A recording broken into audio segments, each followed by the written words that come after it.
Well, good afternoon, everyone, and I want to thank you all for being here. Can I start by acknowledging the traditional custodians of the land on which we gather? And in the Sunshine Coast local government area, there are two groups, the Kabi people and the Jinnaburra people, and on your behalf I pay my respects to their elders past, present and emerging. I also want to acknowledge our guests here with us today, my colleague Councillor O'Prey from the Economic Portfolio, and our task force members who include Heidi Walker, CEO of Walker's Seafoods Australia, Feeder Adra, the CEO of B, formerly Comlink and the developer behind the Vitality Village, Will Wilson, the Regional Manager of the Sunshine Coast branch of the Master Builders Association, Chris Carver, the CEO of NTAG, Andrew Squires, the Area Manager for Sunshine Coast for ANZ, and Terry Ann Foley, the Director of Mondo Floral Designs. And I have apologies from Ros White from White's IGA and Councillor Terry Landsberg, who both will also be heavily involved. Now, ladies and gentlemen, it's no secret that the last 5 months have been very difficult for our community and for local businesses. In late January, Australia recorded its first case of COVID-19, and this progressively led to almost the complete shutdown of communities everywhere since the 23rd of March. Our Sunshine Coast was not immune.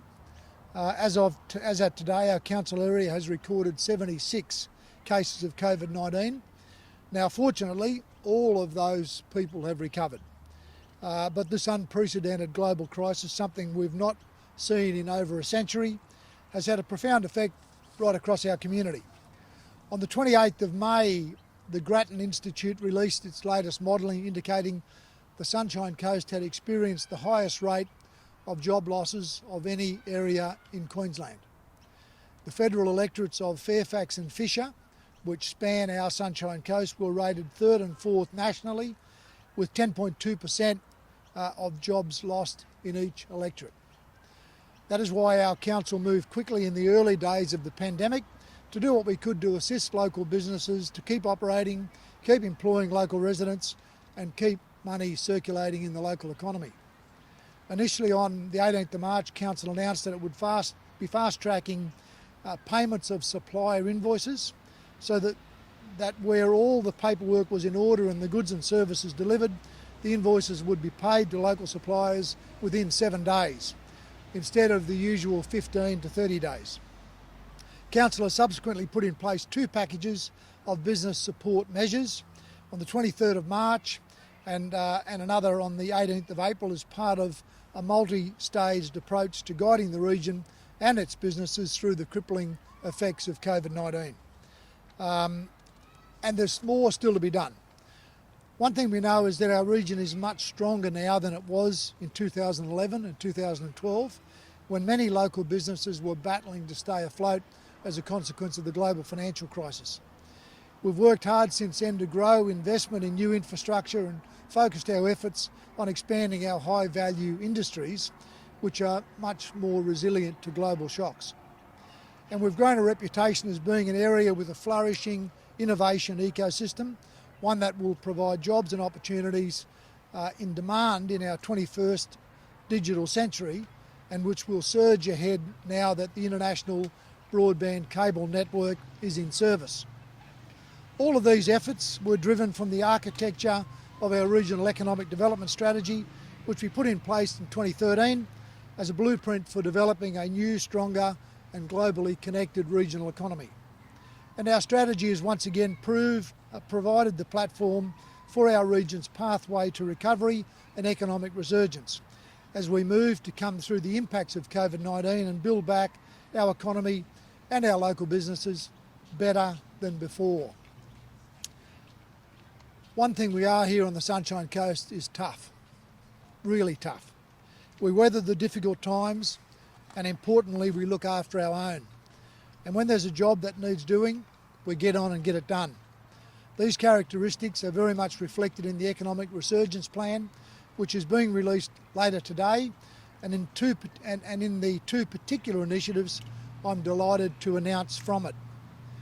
Council has worked closely with local business leaders and organisations to develop the latest package of support measures, which includes the Economic Resurgence Plan, and local businesses will be front and centre in guiding its implementation. To this end, Council has established a new Economic Resurgence Taskforce to help deliver our plan so we can endeavour to fast-track the region's economic recovery. The Taskforce will be co-chaired by our two economic portfolio councillors, Councillor O'Prey and Councillor Landsberg, and be made up, I'll include 7 local business leaders, a number of whom I've just introduced you to and are here with us today. The task force will provide advice and guidance to Council on the tactics to employ to deliver the highest value results in the shortest time frame.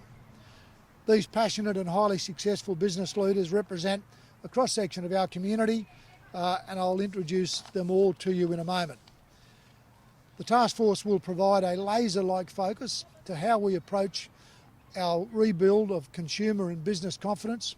It will also help facilitate innovation and new ideas as we strengthen our region's participation in the digital economy.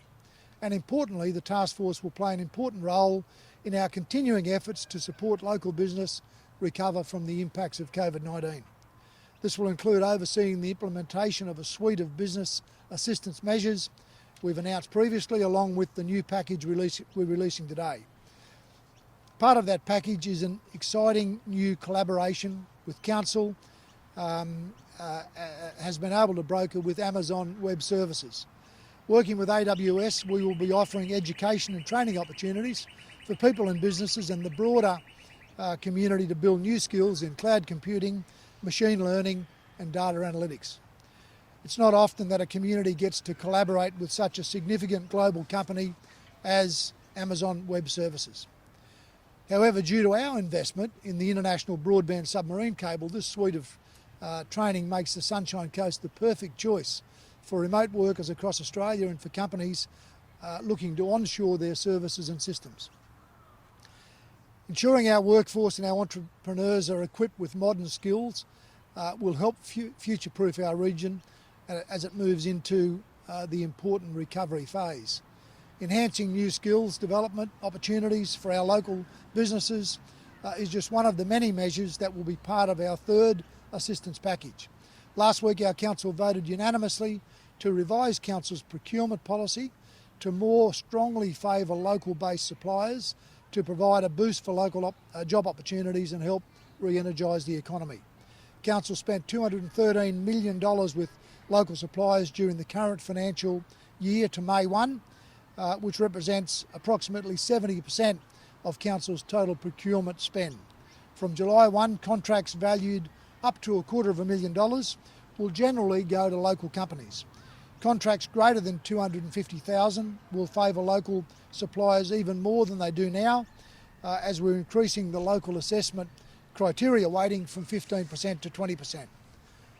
Our Council recognises that every dollar that stays in our economy has a multiplier effect. Backing locals is a win for local business, the engine room of our economy, and a win for residents who rely on those businesses for goods, services and, importantly, employment.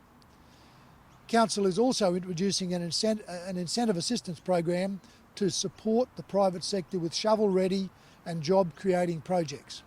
This program will encourage investment by offering up to a 25% incentive value on certain development application fees, the deferment of infrastructure charges and further incentives based on capital expenditure and jobs for qualifying projects. The program will be active over the next 18 months to stimulate jobs in the building and construction industry and will complement state and federal programs. In addition, we're improving Council's responsiveness by introducing business champions across the organisation to fast-track eligible projects.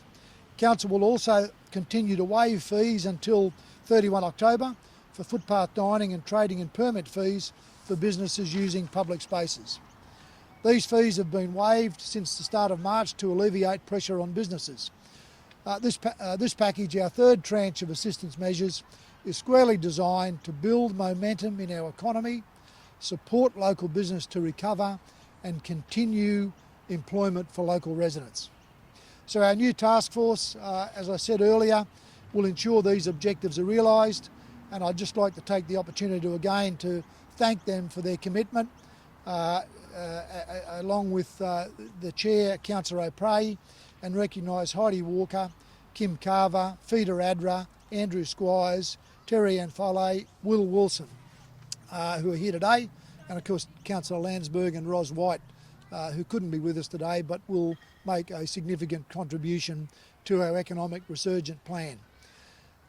I want to take this opportunity, as I said, to publicly acknowledge and thank our task force, people who are in their own businesses, making a contribution in our region and going above and beyond to assist our community in many ways to get our economy back on track.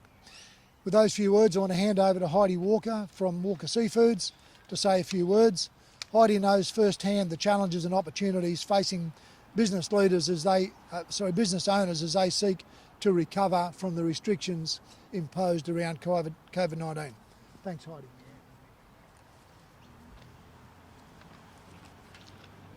Good afternoon, ladies and gentlemen, and thank you, Mayor Jamieson, for that introduction. This announcement today is great news for business owners and anyone living on the Sunshine Coast, because it is imperative that we have a plan for recovering from the effects of the pandemic. Businesses are doing it tough at the moment on the coast, and I know this firsthand. Our business, Walker Seafoods Australia, lost 70% of its turnover overnight, and we had 50 employees at risk of losing their jobs. Through some strategic partnerships, smart decisions and focused planning, no one lost their job, and our business will get through this challenging time. By taking a partnership approach with Council, local business owners and industry leaders can provide valuable advice and real-life experiences to help map out the best path forward by working together. Together we can identify opportunities that will improve investment, generate quick wins where they're available, and create sustainable local economies. There are so many tremendous success stories of business across the region, and it makes sense to tap into the wealth of knowledge that is on our doorstep. Personally, I'm looking forward to the challenge, and I'm very proud to be standing here today. I'm also looking forward to be working alongside my esteemed colleagues and the reward that comes from giving back to the community that I love. Thank you. Okay, folks, we'll take any questions of either myself or the task force chair. How did you go about this? We obviously acknowledged the key industries that we have on the Sunshine Coast and recognised people who were preeminent in terms of the contribution they were making. Look, I dare say, we could have found many more leaders, but in the end, we want a small focus group who can work with Councillors O'Prey and Landsberg and ensure that the industry opportunities that exist, particularly around the high value industries that are identified in our regional economic development strategy, are focused on. And I'm delighted that the lineup of key business leaders here today accepted our request for assistance. As far as the nuts and bolts of the task force is concerned, are they going to be meeting weekly? How's that going to Well, they'll meet as often as is necessary and as reasonable as is necessary, given they've got their own businesses to run, to help Council focus in on those things that will make the most difference as quickly as possible. Clearly, we are seeing support at a state and federal level as well, and the more we can combine our resources in getting the best outcome on the ground, that assistance and guidance from these local business leaders will be very helpful. There's been some concern that even from the Prime Minister at times talking about how we may not have seen the worst yet and the worst could be yet to come. Is this a way of putting some plans in place to prevent that, or to help us? You don't want to look down the street and think, oh, we're open, it's fine again. Obviously, we have some real challenges ahead to get through. Yeah, well, look, there's two crises we're dealing with. One is a health crisis, which I think as of yesterday we had the largest number of infections in the world. So we shouldn't think it's gone away. I mean, Australia's done an incredibly good job, and I know that's been very frustrating at times for business in particular. And Heidi's business is a great example. I mean, they've lost their export market because we just don't have the means by which to move product. So this is about focusing on the economic recovery. We'll continue to work with Queensland Health and the state government around the health issues, but this is about trying to say, well, what else could we be doing as a council, as a community?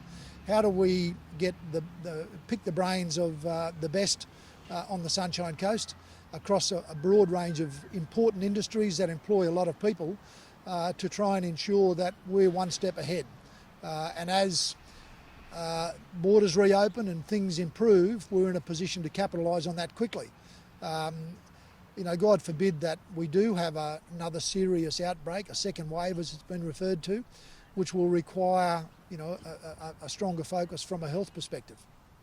Mayor, do you think that this is going to be an opportunity to accelerate that regional economic development plan so that there is a greater thought to diversity in the economy going forward? If you think of the struggles this region had around the global financial crisis, where we had sort of occupied a position with traditional industry, we hadn't thought that far beyond it. Generally, our economy was fairly shallow. Not surprisingly, we were hit for six. The introduction of our regional economic development strategy, the focus around those key industries, all of which are now bearing fruit. Think about the health, medical and wellbeing sector, the education and research sector, the aerospace and aviation sector, tourism, sports and events, clean tech, knowledge industries, and the agribusiness sector. They've all kicked on in not only agribusiness but primary industries. They've all kicked on in a variety of ways that have really solidified the foundation of our economy. So we're better placed as a consequence of having that in place, but still what's required is individual and group thinking around how we capitalise on that and how do we move that forward. Perhaps surprisingly or not surprisingly, the impact on the health sector and the changes within the health sector as a result of COVID-19 have been quite profound as well. Not only has it created a lot of work, but it's also suppressed a lot of activity. Given that there's probably going to be a delay of anything coming into and out of the country, does this give us the opportunity to focus on what we're doing here and rather than sitting and waiting for things to become open again, to say, well, if this is the new normal, how do we cope with that? How do we address that? Yep. Well, a really good example would be the way people have utilised Zoom and Teams and other technologies to communicate. We need to be thinking as a region, how do we capitalise on the fact that we've got a pipe that comes into the Sunshine Coast that connects us to the rest of the world? How do we use and upgrade our digital skills so that we move more quickly into that digital economy than we might otherwise have done? And I think this is the great challenge we've got for business. So these business leaders on the task force will contribute in a very real way to how we manage some of those solutions. And I think they really are crucial, in terms of how quickly we can get business back on the road, so to speak.